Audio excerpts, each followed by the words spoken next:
Et on remercie évidemment tous les copains et les copines. Ouais, merci.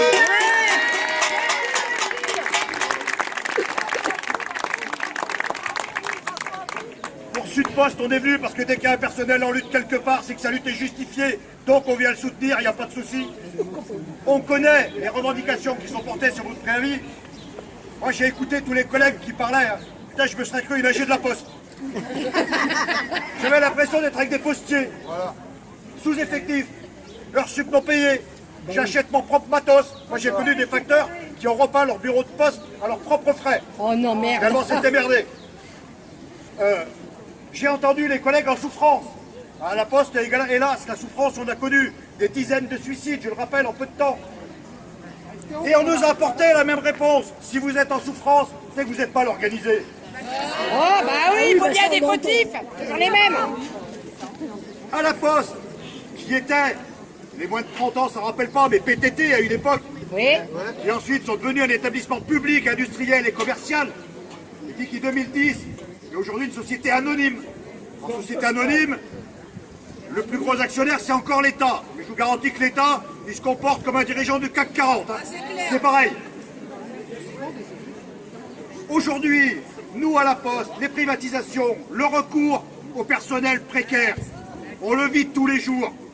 On doit tourner sur une moyenne, je dis bien moyenne, nationale, de 10 à 15% de CDD ou d'intérimaires tous les jours.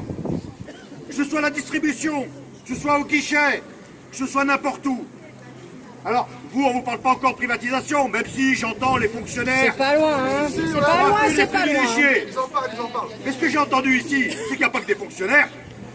Il y a aussi le personnel de droit privé, des contrats précaires, des contrats de 3 mois. Oui.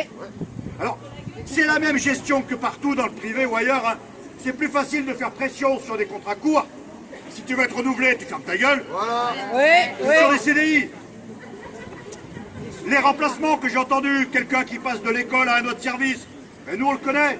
Je pense que si vous faites le tour des bureaux de poste alentour, quand vous avez un petit bureau où il y a un agent tout seul, et puis qu'on manque de personnel au bureau, au gros bureau de Savigny par exemple, eh ben on ferme le petit bureau.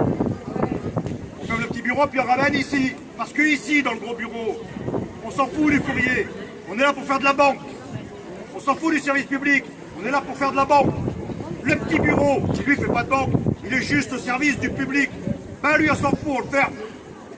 Et ce qu'on connaît, nous, c'est ce que vous connaissez, vous, mais c'est ce que connaissent les copains de Sud Santé, ils en parleront mieux que moi dans les hôpitaux, les copains de Sud-Éduc. C'est une politique générale de précarisation du salariat. C'est une politique générale au bénéfice de quelques-uns, les 10% les plus riches. Alors quand j'entends Madame la maire nous dire tout à l'heure que le budget de l'État, enfin l'État, a baissé les budgets, et qui était au gouvernement il y a quelque temps, c'est pas la même couleur politique.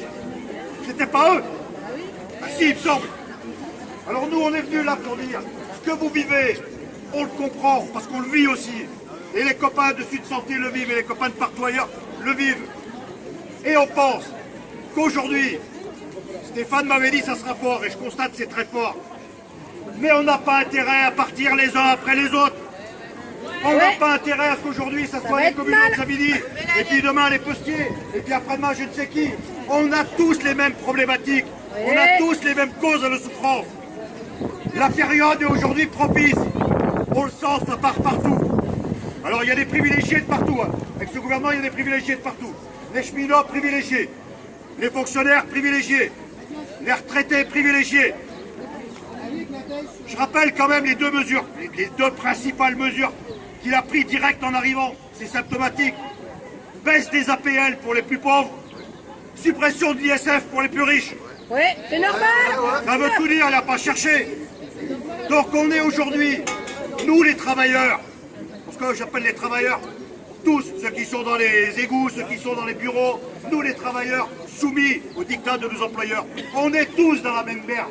Et si on veut s'en sortir, on doit tous apporter la même réponse, parce qu'on a tous les mêmes problématiques. Et si on veut apporter les mêmes réponses et gagner, c'est tous ensemble qu'on le fera.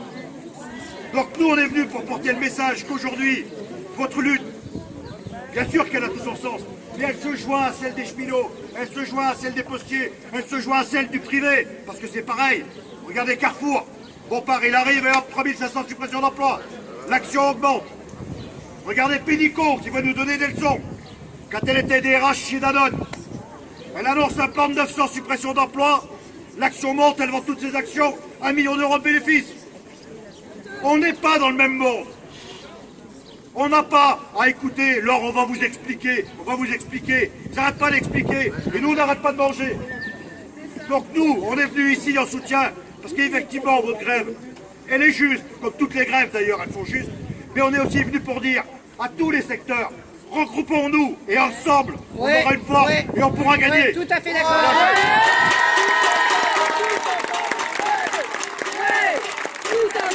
Tous ensemble, ouais.